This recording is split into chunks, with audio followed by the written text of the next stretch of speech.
আসসালামু আলাইকুম সম্মানিত খামারি। তো যেহেতু বর্তমান শীতকাল, এই সময় কিন্তু ঘাসের ফলন খুবই কম হয়, যার কারণে খামারিরা অনেক দুশ্চিন্তায় পড়েন। আসলে মূলত বড় বড় খামারের মূল হচ্ছে কাঁচা ঘাস। কাঁচা ঘাসের বিকল্প কিছু নাই। আসলে সব ধরনের খামারের কাঁচা ঘাসের প্রয়োজন আছে।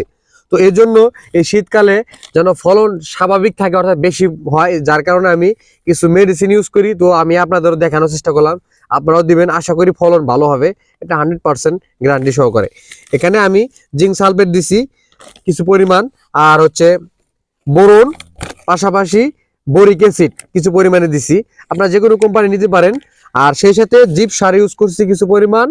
আর এখানে তো দেখতে পারতেছেন আমি ইউরিয়া সার আর পাশাপাশি মাডিয়া সার, অর্থাৎ যেটাকে টিএসপি বলা হয়, আমি এগুলো একসাথে মিক্স করে নিছি। আর যেহেতু আমার এখানে 5 শতক, এজন্য আমি 1 কেজি নিচ্ছি মাটিয়া সার আর 2 কেজি ইউরিয়া, আর পাশাপাশি এগুলো দিয়ে মোটামুটি 4 কেজির মতো আমি পরিমাণ তৈরি করছি। তো আশা করি আপনারাও দিবেন। এটা দিলে 100% ফলন বৃদ্ধি পাবে। এটা একদম পরীক্ষামূলক। তো এইভাবে ছিটিয়ে দিয়ে দিবেন। দেওয়ার পরে 2 দিন পরে পানি দিয়ে দিবেন, বা 1 দিন পর পানি দিয়ে ভিজাই দিবেন। 15 দিন পরে আপনি এই রেজাল্টটা দেখতে পারবেন। গ্যারান্টি দিয়ে দিলাম, আপনার ঘাসের ফলন গ্রীষ্মকালেও যেরকম হয়, শীতকালেও এরকম হবে।